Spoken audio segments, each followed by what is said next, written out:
Close your eyes, exhale, feel your body relax, and let go of whatever you're carrying today. Well, I'm letting go of the worry that I wouldn't get my new contacts in time for this class. I got them delivered free from 1-800-CONTACTS. Oh my gosh, they're so fast. And breathe. Oh, sorry. I almost couldn't breathe when I saw the discount they gave me on my first order. Oh, sorry. Namaste. Visit 1-800-CONTACTS.com today to save on your first order. 1-800-CONTACTS. Abercrombie Kids Back to School Stock Up Sale is happening right now. Get 20 to 40% off almost everything, including their New Year jeans refresh. Shop everything on your back to school checklist in the Abercrombie Kids app, online, and in store. Offer valid in stores and online August 1st, 2025 to August 5th, 2025 in US and Canada. Exclusions apply as indicated. Online price reflects discount.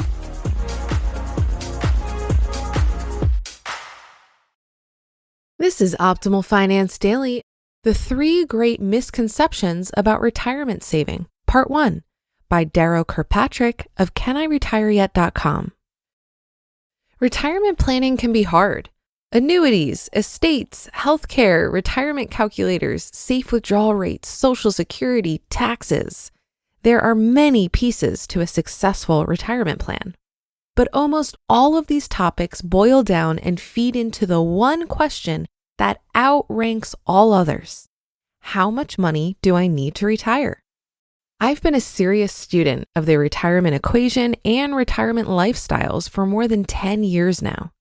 There's a lot to be said on these topics. Witness more than 200 articles on this blog and thousands more spread across the internet. I'm also a fan of simplicity, but beware oversimplifying the retirement analysis. When it comes to the question of how much, it's tempting to fall back on easy answers or expert opinions. But a realistic retirement plan, updated as you go, will be much more useful as you navigate the retirement years. When it comes to retirement savings, there are 3 misconceptions that outrank all others. Avoid these mistakes in thinking if you want to maximize your freedom, comfort, and peace of mind in retirement. Misconception number 1. You don't need to save because the government will take care of you. Most of you listening to this now don't make this mistake, but you aren't the average worker. For whatever reason, many Americans simply don't think much about retirement. To be fair, some are too busy making ends meet day to day. Some perhaps are intimidated by the numbers and the financial complexity. And some are lulled into a belief that government, in the form of Social Security, will take care of them. But that confidence is unfounded. According to the 2017 report by the Trustees for Social Security, the main Social Security Trust Fund is projected to pay full benefits only until 2035, 18 years from now. Without legislative action, the fund will incur a huge shortfall, able to pay only about 75% of benefits going forward. That news is bad enough, but consider that even if full Social Security benefits were preserved, they would likely be unable to cover all of your retirement living expenses. The average Social Security benefit is $1,369 a month. That comes out to about $33,000 annually for a couple, assuming both worked equally. While that's about twice the federal poverty level for a family of 2, it would hardly allow for a comfortable lifestyle in retirement. That's especially true in an urban area and given rising healthcare costs in later years. New Retirement reports that the median retirement income for households aged 65 to 74 is more than $47,000. Our own retirement budget is currently closer to their reported median for households aged 55 to 64, about $63,000 a year. Social Security, even if the politicians shore it up, doesn't come close to funding that lifestyle. In a recent survey from Merrill Lynch, 81% of Americans reported not knowing how much money they need to fund their retirement years. The National Institute on Retirement Security reports that median retirement account balances for all working age households is a mere $2,500, and for near retirement households is just $14,500, may be enough for a few months of retirement living at best. Not only do the majority of Americans not have a clue how they'll fare in retirement, but once they find out, the news is going to be very bad indeed. Sure, there are wealth inequalities in our society that exasperate these numbers. And the simple fact is that those of us who work in higher paying careers will have an easier time saving for retirement. But the fact remains, no matter your income level, if you want to maximize your freedom in life, working or retired, you need to plan on providing mostly for yourself rather than relying on others, including the government. Misconception number 2. You need millions to retire securely. Ask a high-end financial advisor, the kind who advises clients with net worths approaching 7 digits, what you need to retire, and they're likely as not to throw out a number of $3 to $4 million. Friends of mine who are physicians and other high earners confirm this anecdote. But financial advisors can have serious conflicts of interest when it comes to computing your retirement number. Unfortunately, the profession has strong incentives for being overly conservative and lots of cover for doing so. For starters, the most prevalent compensation model for advisors is still a percentage of assets under management. And guess what happens when you retire? Yes, you start spending those assets that your advisor is collecting fees from, and their income goes down. Secondly, liability for the advisor is more clearly connected to you running out of money than you having too much money in retirement. There's little risk to an advisor in you working 5 or 10 years longer and dying with a few extra million on hand, and your kids will love them for it.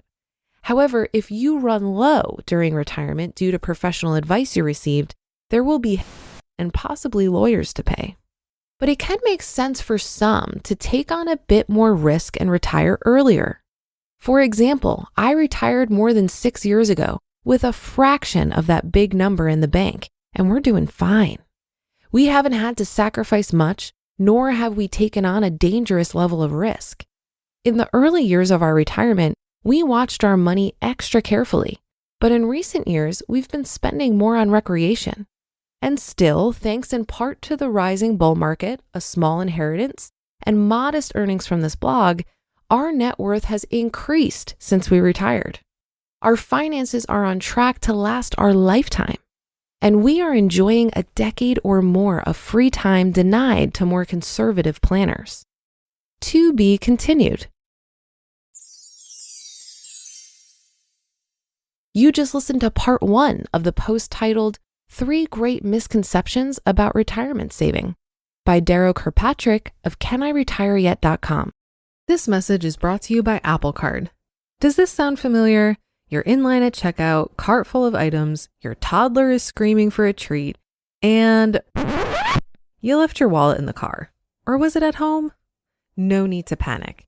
With your iPhone in hand, you can tap to pay using Apple Card with Apple Pay. And you'll earn 2% daily cash back when you do. So if your credit card isn't Apple Card, maybe it should be. Subject to credit approval. Apple Card issued by Goldman Sachs Bank USA, Salt Lake City branch. Terms and more at applecard.com.